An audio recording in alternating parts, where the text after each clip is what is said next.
Energy in motion.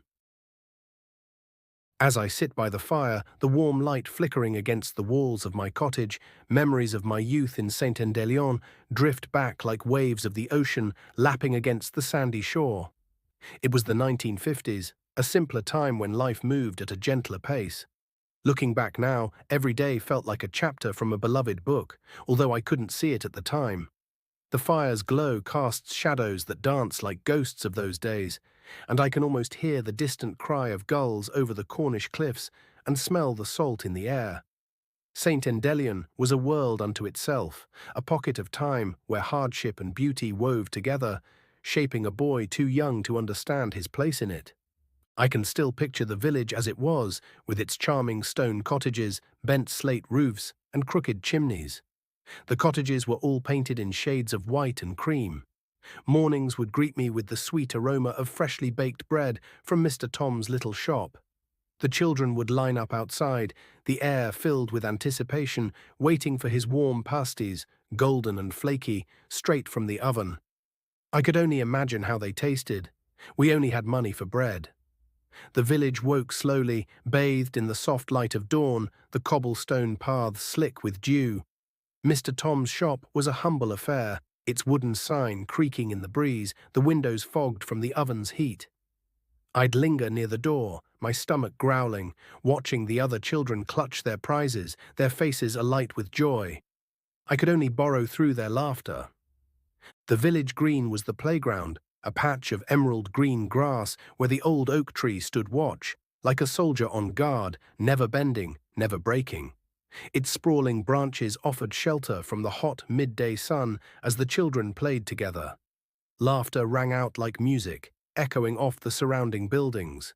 I remember the feel of soft grass beneath my feet and the sun warming my back. How I wished I could join in, but I had not been accepted. I was a stranger to them, poor and dishevelled in look and in spirit, sad and shy by nature.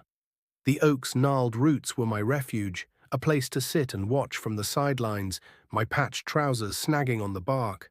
The other children's games, tag, hopscotch, makeshift cricket, were a world I could only orbit, my heart aching with each shout of their carefree glee.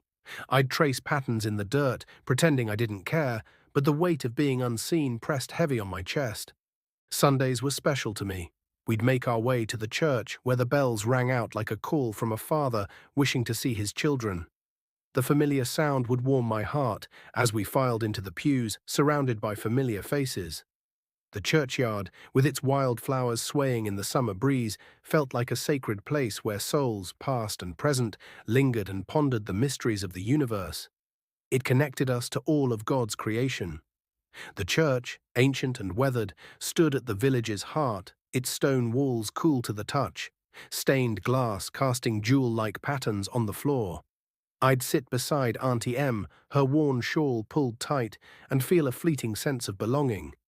The wildflowers, daisies, buttercups, and clover nodded in the breeze, their delicate scent mingling with the earthiness of old graves, whispering of lives long gone, yet ever present. In the afternoons, the fisherman's rest became a gathering spot for the men of the village. The laughter of old men mingled with the crackling of the fire, creating a warm, friendly atmosphere. I would press my ear to the door and peek through the crack where the doors met in the middle. I could feel the warmth from the fire inside escaping through the thin wooden door, wrapping around me like a comforting blanket. I could hear the rattle of dice and the playing of cards. I listened as they swapped stories of mighty storms and sea monsters that made me shiver with fear, each story punctuated by hearty laughter and sounds of disbelief. The pub's weathered sign swung above the entrance, its faded paint depicting a fisherman at rest, a nod to the village's lifeblood. I'd huddle against the wall, the cold stone biting through my thin shirt, enthralled by tales of krakens and ghost ships, my imagination painting the sea beyond the cliffs as a realm of endless mystery. Those stolen moments were my escape, a glimpse into a world of camaraderie I could only dream of joining. As the sun dipped below the horizon, casting a golden hue over the fields, the village transformed into a tapestry of shadows and light. Fishermen would return with their hard-earned catch. I would wait and watch, hoping a fish might fall unnoticed from a basket so that I could snatch it up and return home like a prince bearing gifts.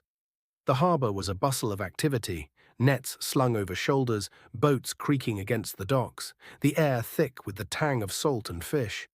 I'd perch on a low wall, my bare feet dangling, eyes sharp for any dropped treasure.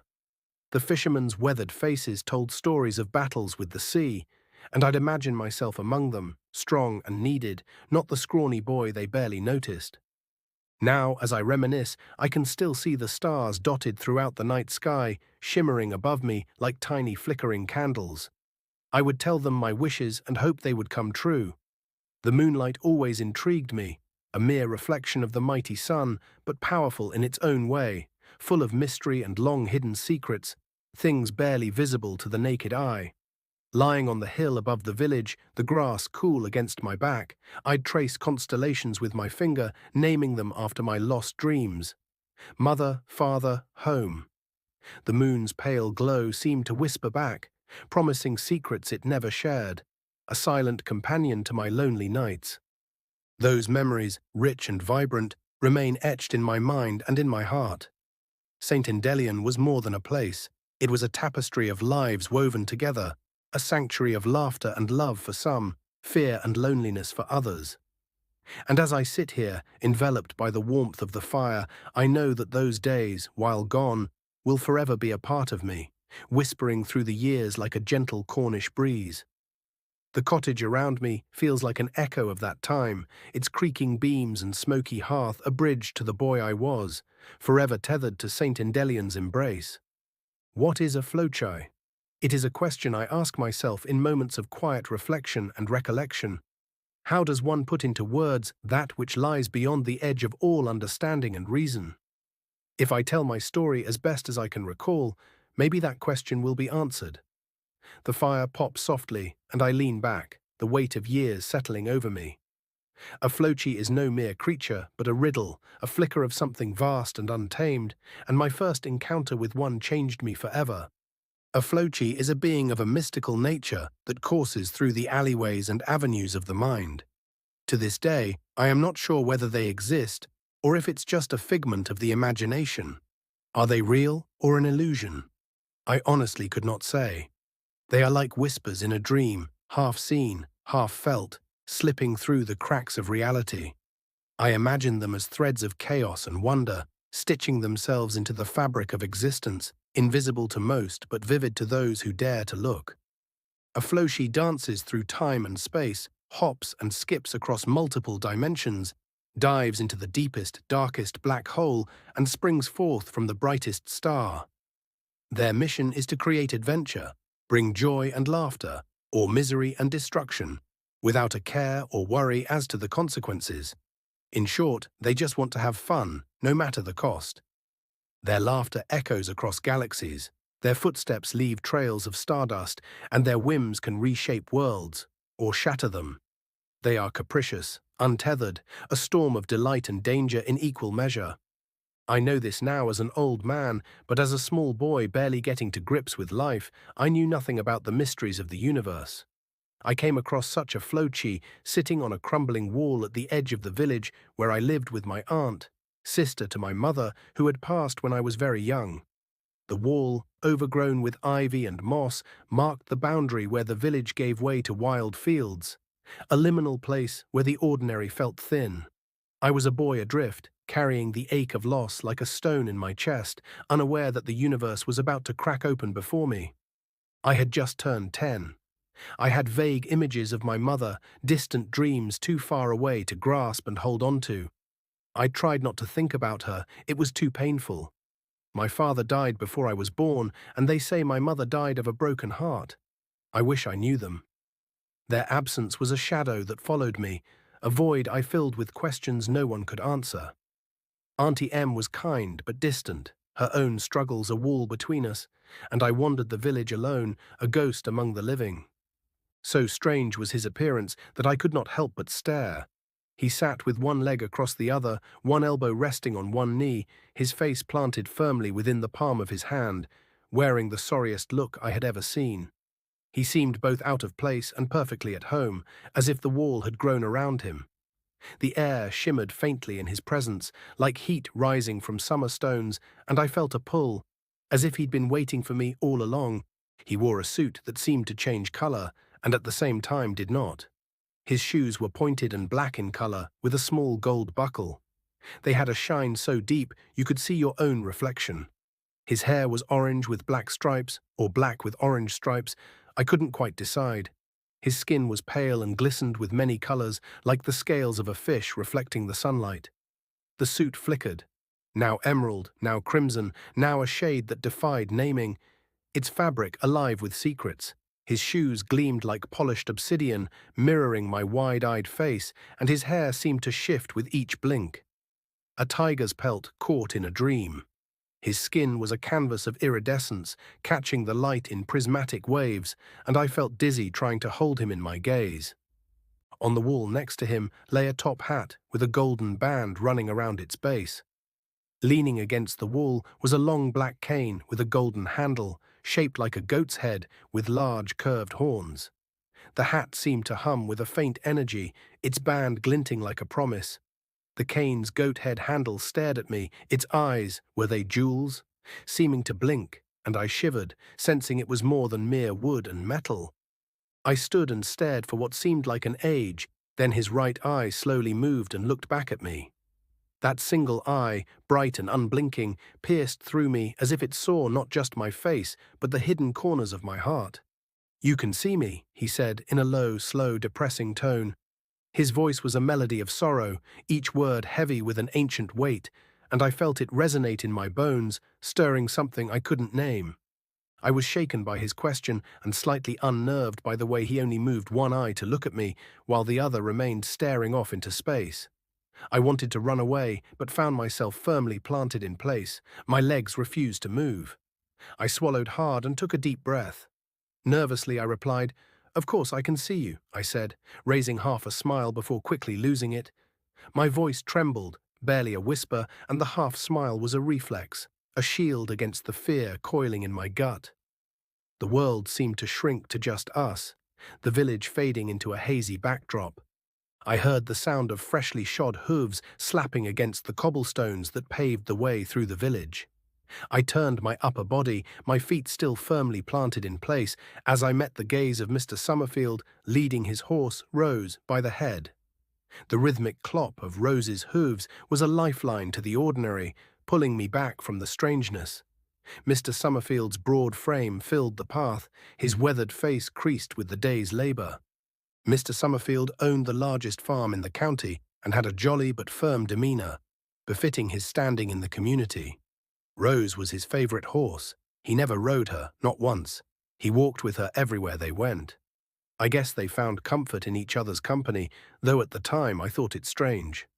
Rose's coat gleamed chestnut in the sunlight, her eyes soft and knowing, and I envied their quiet bond, a companionship I'd never known. "Why are you standing in the middle of the road, young man? Me and Rose nearly walked right over you," he said. His voice was gruff but not unkind, and I sensed a flicker of concern beneath his stern tone. I turned and pointed at the figure sitting on the crumbling wall. The strange being's expression had changed.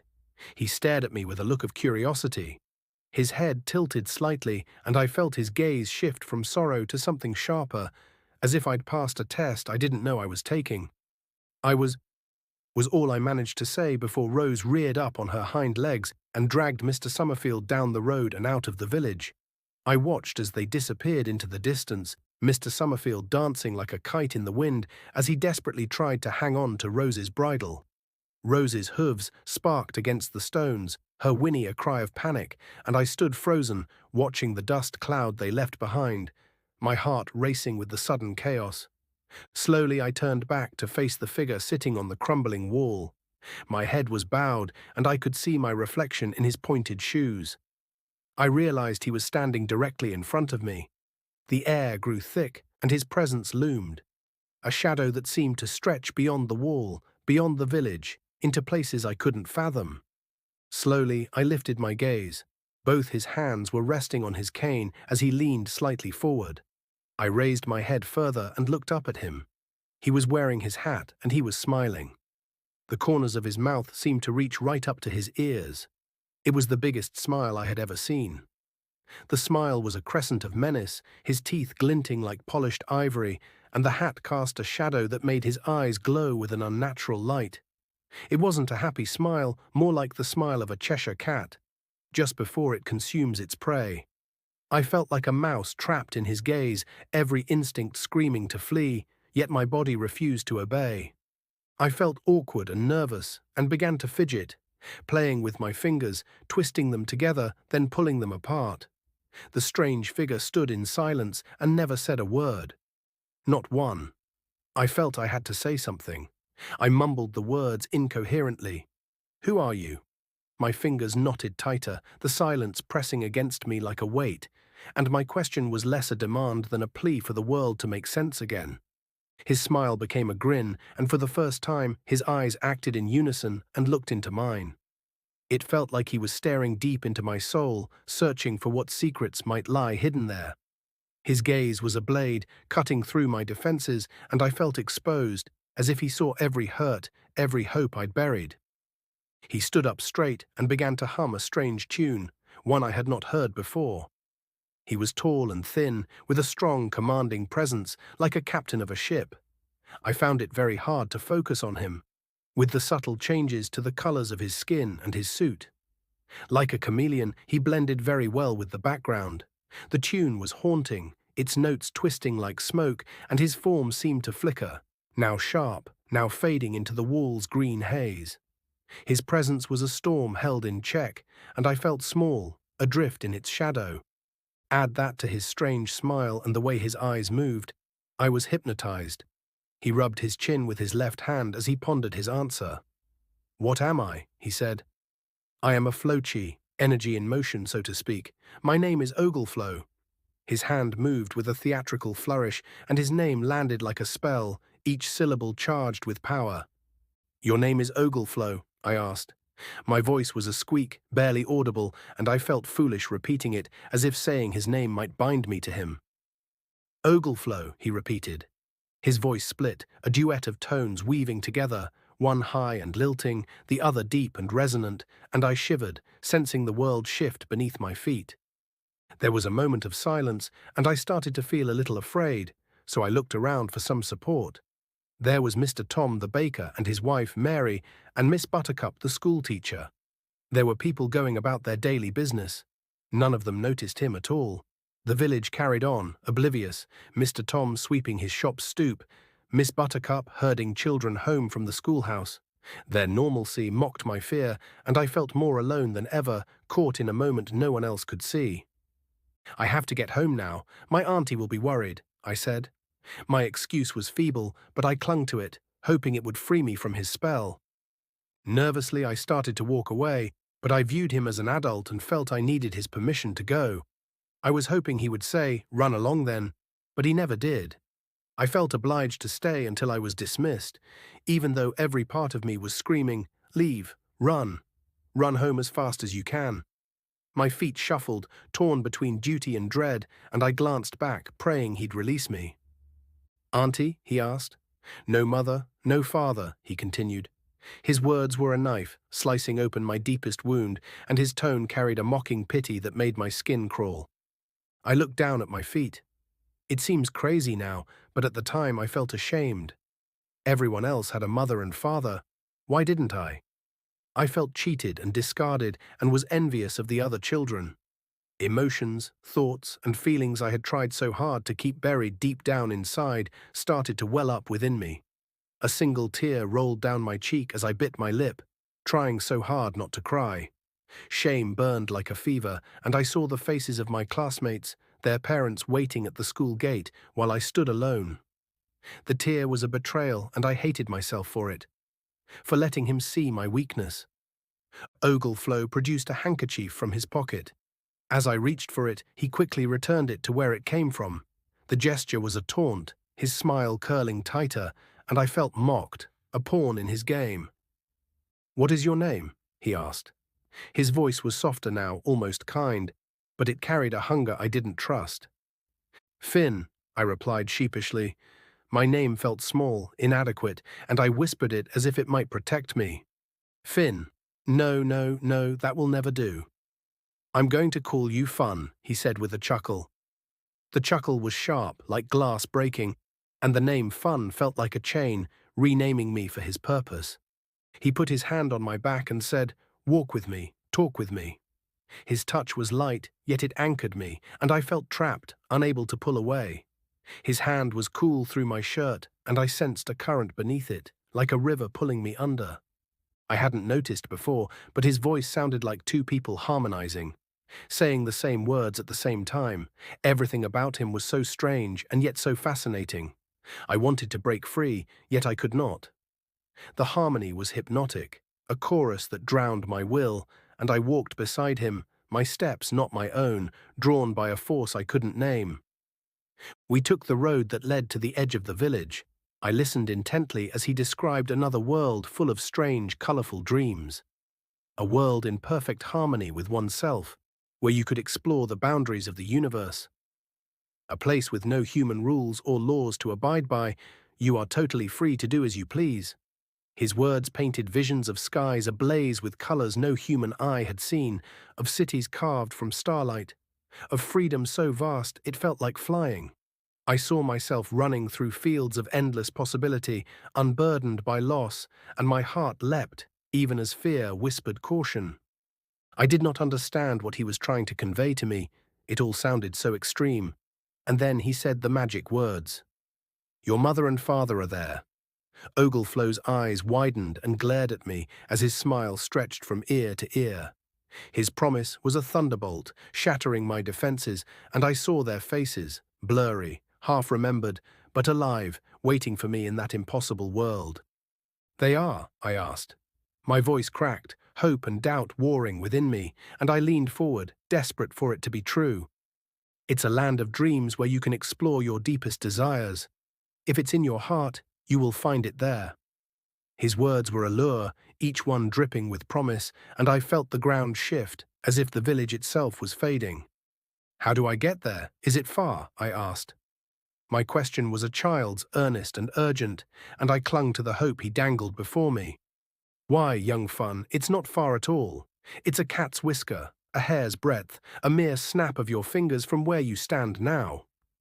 He articulated every word with an exaggerated movement of his hands and arms, like an actor on stage. His gestures were a dance, each flourish pulling me deeper into his spell, and I imagined stepping through a veil, the world parting to reveal my parents' arms. I corrected him. "My name is Finn." My defiance was small, a spark in the dark, but I clung to my name, to who I was, afraid of becoming his Fun. "You can't enter a world of dreams with a name like Finn. It must be fun, you understand." His insistence was a command, his eyes boring into mine, and I felt my identity slipping, reshaped by his will. "Not really," I replied. My honesty was a shield, fragile but mine, and I held it against the tide of his words. "Don't you want to see your parents? Don't you want to have fun?" His question was a challenge, his smile a trap, and I felt the weight of my longing pulling me toward him. "Yes, of course I want to have fun. Who doesn't?" My answer was automatic, but doubt gnawed at me, a warning I couldn't ignore. Even at this young age, I was aware I was being led into a decision I might later regret.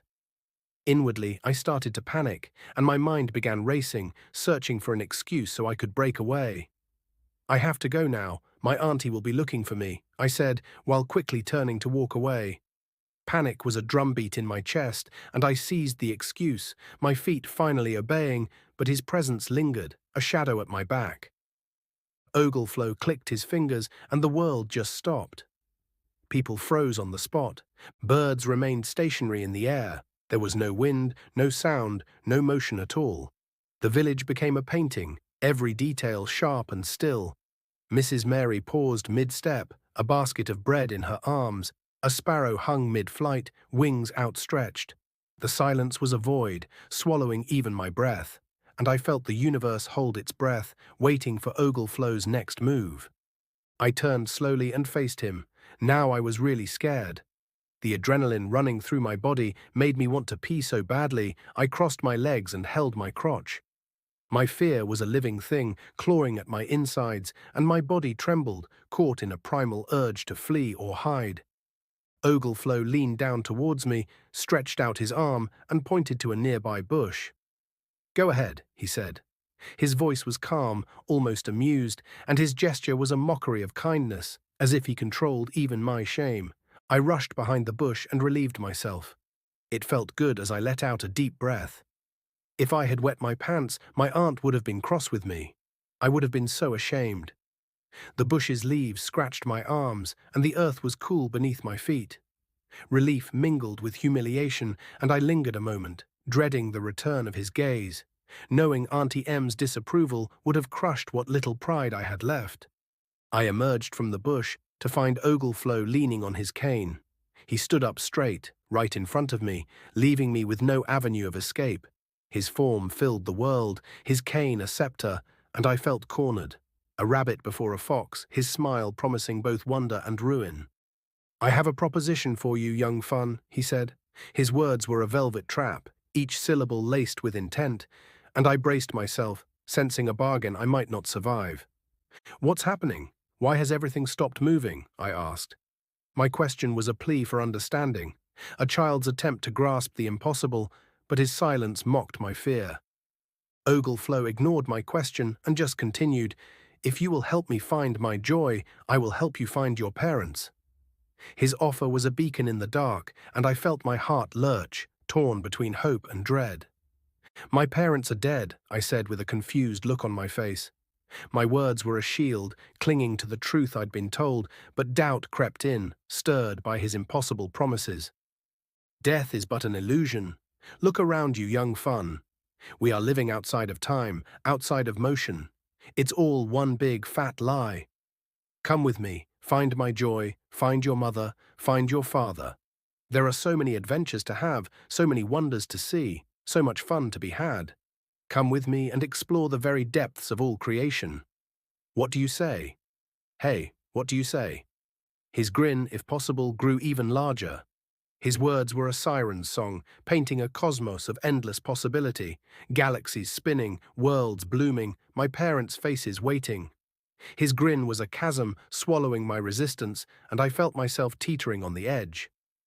"I have to go home now," I said, my voice trembling with fear. My refusal was a whisper, but it was mine, a thread of will holding me to the world I knew. Ogleflow screamed, "No, no, no, no, you are no fun, no fun at all." His voice was a tempest, shaking the still air, and his rage was a force pressing against my skin. He spun like a dust devil, so fast that he became a blur to the naked eye. Then he came to a sudden halt. His face was directly in front of mine. I screwed my eyes tight shut and began to turn away, afraid of what might come next. He grabbed me by the chin and pulled my head back around to face him. Our noses were almost touching. His spin was a vortex of color and sound, and his grip was iron, his fingers cold against my skin. His breath smelled of ozone and something sweet, like overripe fruit, and I trembled, trapped in his orbit. "I tell you what, young fun, you go home and you think about it. If you decide to come with me, all you must do is take a big bite of this magic mushroom. It's a special mushroom that only grows beneath the magic mushroom tree, which can only be found in the land of magic trees." Ogleflow uncurled his fingers. Sitting in the palm of his hand was the strangest-looking mushroom I had ever seen. The stem was white, and the cap was blue with red and yellow spots. His words were a ritual, each phrase imbued with power, and the mushroom glowed faintly, its colors pulsing like a heartbeat. It was a relic from another world, and I felt its pull, a promise of escape and peril. "Take it. Put it in your pocket. Show it to no one. Remember, one big bite and the fun will begin," he said. His command was absolute, and his eyes held mine, daring me to refuse. I reached for the mushroom, expecting him to snatch it away as I did so, but he did not. I lifted it gently from the palm of his hand and studied it for a few seconds before placing it carefully in my own pocket. I lifted my head and looked up at Ogleflow. He stretched out his arm and pointed back towards the village. The mushroom was heavy in my pocket, its weight more than physical, and I studied its alien beauty, half expecting it to vanish. Ogleflow's gesture was a dismissal, but it felt like a summons, pulling me toward a choice I wasn't ready to make. Life had returned to normal. People were going about their daily business, the birds were singing, and the trees were rustling in the wind. Ogleflow had vanished. Quickly I spun around, turning this way and that, still expecting to see him, but he was truly gone. The village hummed with life. Children laughed, a dog barked, the wind carried the scent of baking bread. His absence was a void, and I felt both relief and loss, as if a door had closed but left a crack of light. I put my hand in my pocket and pulled out the mushroom. The mushroom was real. This was no dream, I thought. I looked around again and let out a deep sigh of relief. I headed home, slowly at first, then as fast as I could run. The mushroom's colors seemed to shift in my hand, and I clutched it tightly, afraid it might slip away. The village blurred past, my breath ragged, and I ran not just from Ogleflow, but from the temptation he'd planted in me. At this point, you might think, why would you eat the mushroom? Just throw it away. Remember, I had just turned 10, and I thought as a 10-year-old. My mother had died, and I missed her so much. I was haunted by my dreams at night and distant memories of her by day. In my dreams, she would call my name, and no matter how hard I tried, I could never find her. I would wake up in the morning in a cold sweat and just sit on the end of my bed, dreading the day ahead. My dreams were a torment, her voice a faint echo in a maze of shadows, and I'd wake with her name on my lips, the ache of her absence a wound that never healed. The days were no kinder, each one a reminder of what I lacked, and I carried my grief like a secret, too heavy for a child's shoulders. Every day was the same, standing on the edge of the playground, watching the other children run and play, having fun. I wanted to have some fun too, but they would never let me join in. They called me names and laughed at me. I was small for my age, and my clothes were old and tatty, full of holes. The playground was a battlefield, their taunts, ragged Finn, orphan boy, cutting deeper than I'd admit. I'd stand by the fence, my hands stuffed in my pockets, pretending to watch the clouds, but their laughter burned and I felt like a stranger in my own skin. I wanted to cry every day, but I would not. I could not let them see I was in pain. I buried all that hurt deep down inside, and I could feel it tearing my insides apart piece by piece. My silence was my armor, but it was brittle, and each day added cracks, the pain seeping through like water through a dam. My auntie struggled to take care of me. It was not easy for her. She had problems with her hips, and I could see she was in pain all the time. Auntie M, as I called her, took in laundry to make money, but there was little to be had.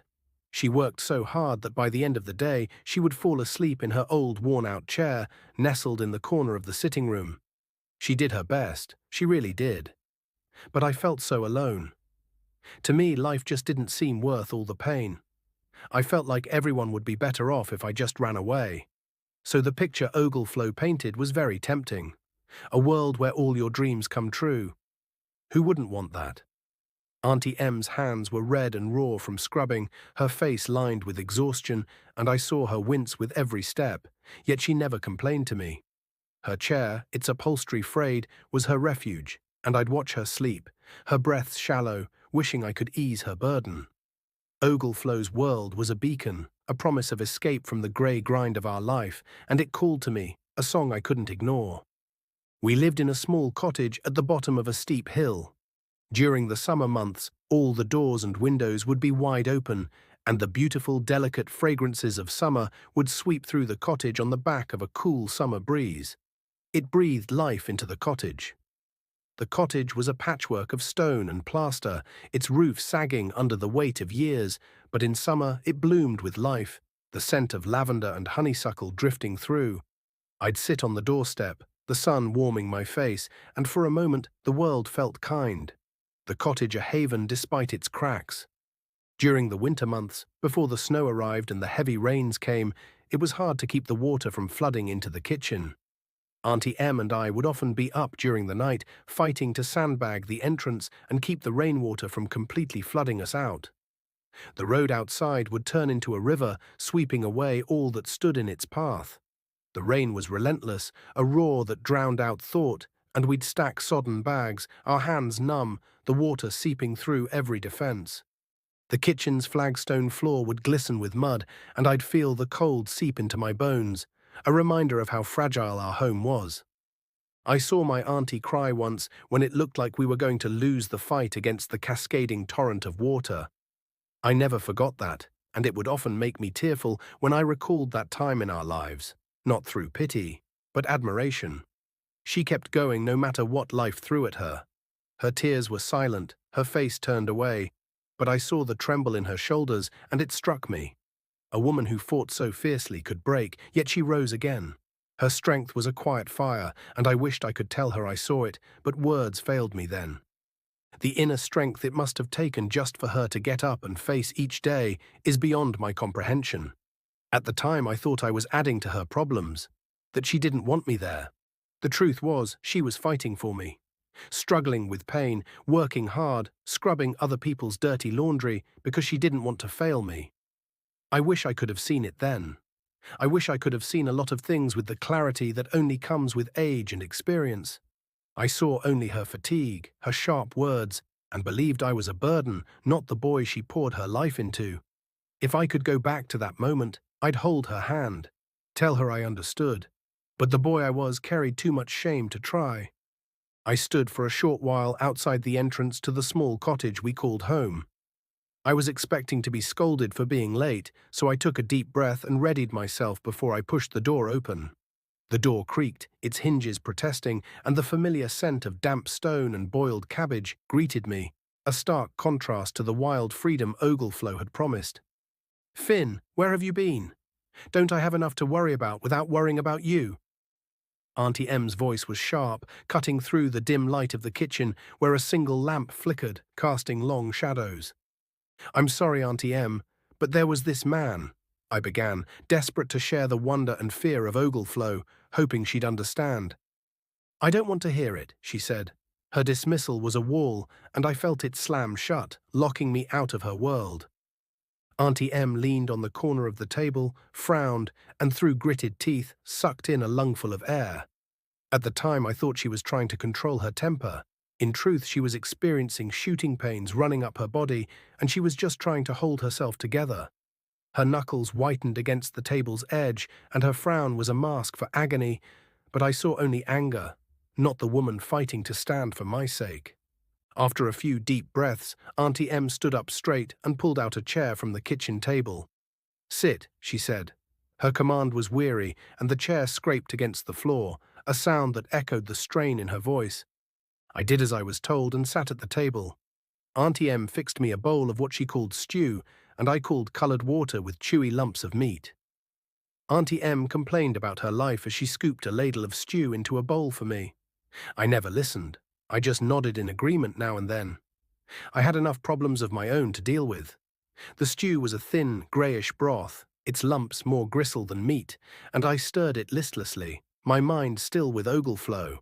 Auntie Em's complaints, about the weather, the laundry, the pain, were a familiar litany, and I let them wash over me, my nods mechanical, my heart elsewhere, tangled in the mushroom's promise. Thank God for Mr. Tom the baker and his delicious bread rolls. They made eating the stew just about bearable. We sat in silence while we ate. Occasionally, I would look up at Auntie Em.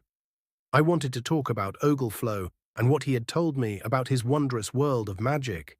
As she scooped spoonfuls of soup into her mouth, she had her head resting in her right hand, elbow firmly planted on the table, and her long dark hair covering half her face like a thick curtain drawn to block out the world. I thought better of it. I preferred silence to scolding, so I kept quiet. The bread was a small mercy, its crust breaking under my fingers, and I tore it into pieces, dipping it to mask the stew's taste. Auntie Em's hair was a shield, her face half hidden, and I longed to push it aside, to see her eyes, to share my secret. But her silence was a warning, and I swallowed my words, the weight of Ogleflow's mushroom heavy in my pocket. "I have finished," I said as I pushed the empty bowl into the center of the table. My voice was small, and the bowl's scrape was loud in the quiet, a signal of my retreat.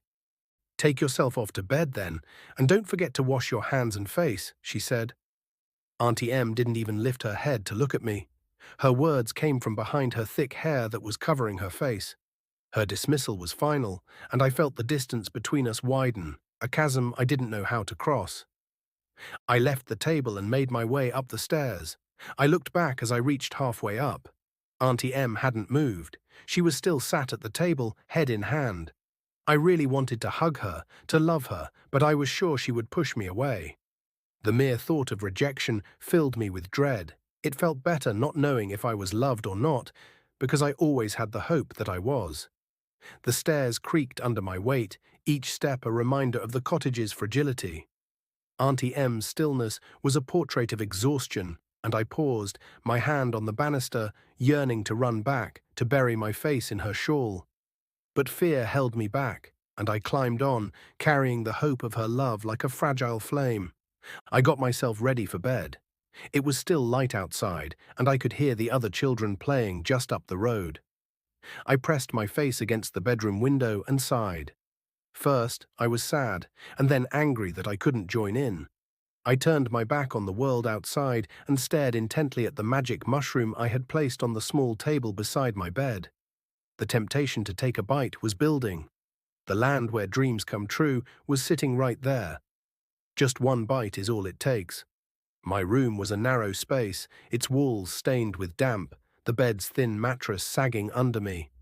The children's laughter was a knife, twisting in my chest, and I pressed my forehead to the cool glass, my breath fogging the pain. The mushroom sat like a jewel, its colors pulsing faintly, and I felt its call, a siren promising escape from the grey walls of my life. I slid under the blankets of my bed, my eyes firmly fixed on the mushroom. There was a war raging within my mind. Take it. No, you can't take it. Bite it. I can't. Bite it. I screwed my eyes tight shut, turned over and tried in vain to silence the thoughts in my head with more thoughts and more thoughts.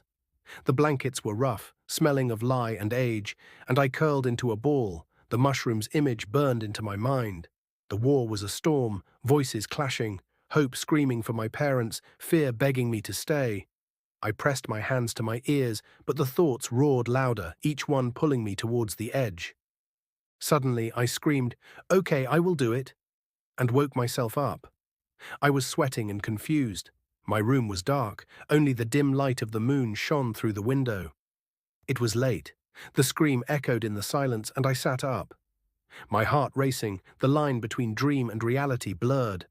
The moonlight cast long shadows, and the room felt alive, watching me. I must have been asleep, I thought. I pushed my blankets off and sat on the edge of my bed. I picked up the mushroom. Just one bite is all it takes, I thought, and with that, the war raging in my head ceased. The mushroom had won, and I took a big bite.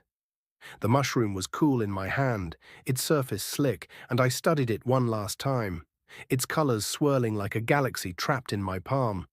The bite was sharp, the taste bitter and strange, like earth and starlight, and as it slid down my throat, I felt the world shift, a door opening to somewhere vast and unknown.